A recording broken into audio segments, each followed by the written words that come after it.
Trying to start a YouTube channel while working a full-time job can be challenging, especially if you're also trying to balance a healthy exercise routine, maintain a relationship, friendships, or even start a family. But unless you've saved up enough money to quit your job and go all in on YouTube, this is the situation that most aspiring YouTube creators will find themselves in. I've been creating YouTube videos for almost a year now while working a full-time job, planning a wedding, maintaining a pretty consistent workout routine, and also having a life.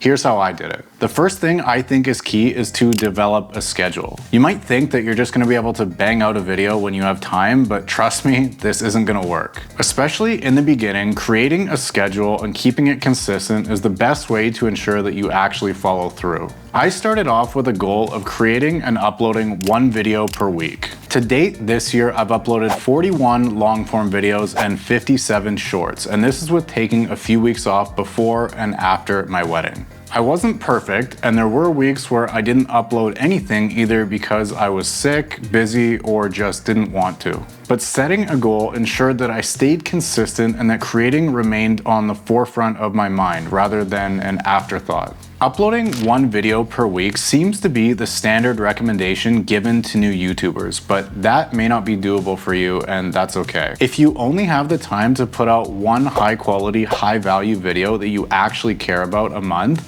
that's better than putting out 4 crappy videos in that same time period just to meet that arbitrary upload schedule.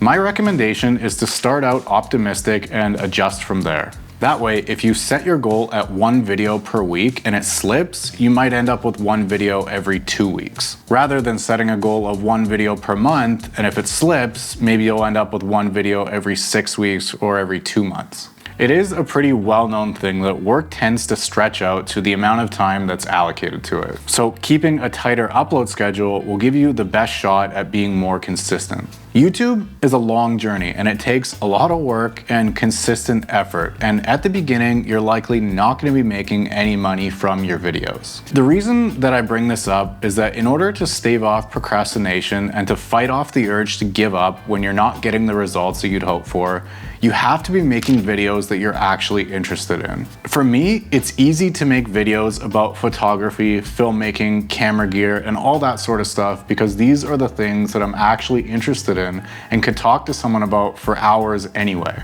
It's something I'm passionate about and something that doesn't really feel like work to create content around these topics. So if you find yourself moaning and groaning about making a particular video, then don't make it or switch the format of the video so that you're more excited to make the video. Trust me, people are going to notice if you're not really that into the video that you're making. It's gonna show in your video and they're not gonna do as well. A good way to stay efficient and structured is to break down the process of making videos into smaller steps and then batching as much as possible. More on batching in a minute.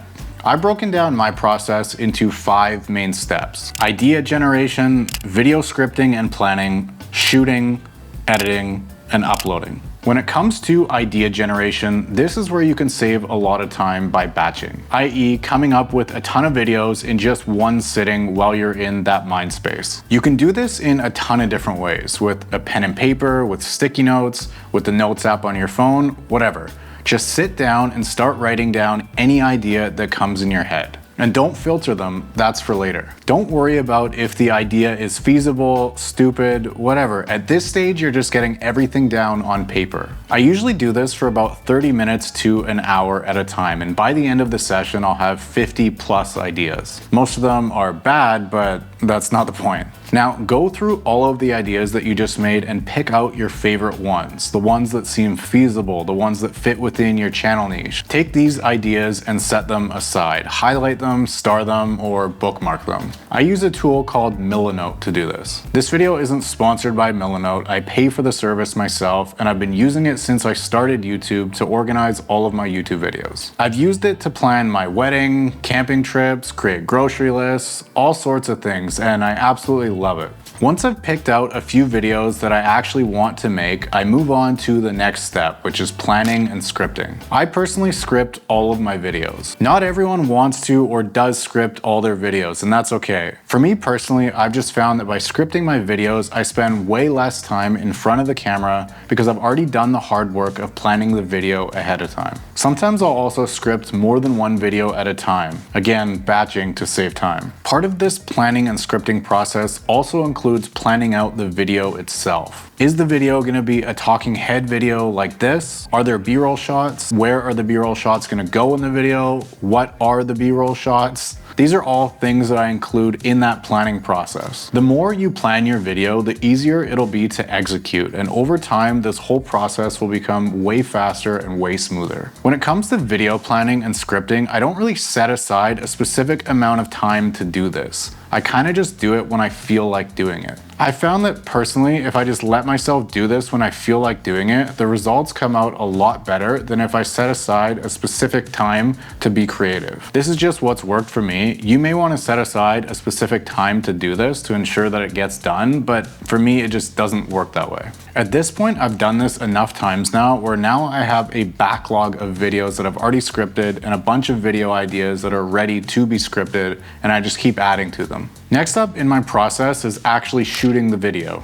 If I have a few videos already scripted, then I may shoot more than one video at a time while the camera is already set up. This is especially true for shorts. Since the videos are so short, whenever I'm shooting my shorts, I typically shoot 6 or 7 at a time. Again, batching to save time. This idea of setting up the camera once and then shooting as much as possible with that setup will save a ton of time, which is why it's so important to put together a shot list. I typically do this by location, or in the case of shooting at home, by room. Next up in the process is editing. This could be an entire video itself, and it's actually a video that I've already created. So if you want to check that out, I'll leave a link down in the description. Uploading is the final step, and it's pretty straightforward, but you want to make sure that your video uploaded correctly, your links, cards, tags, all of that stuff is correct. What I do is I upload my videos as unlisted initially. Then I'll go through and I'll listen to the video, I'll watch it on my phone, on my computer,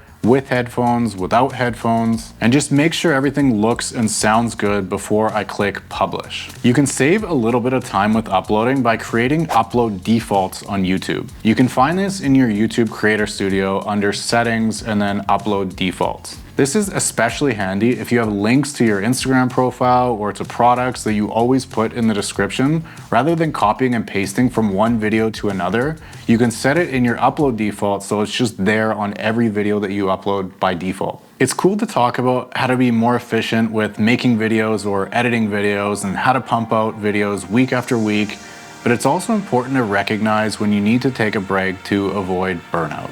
It happens to all creators, and especially if you're doing this while working full-time with a wife and kids, it's just a lot of things to juggle. You're gonna go through seasons where you don't feel like creating anything, and that's okay.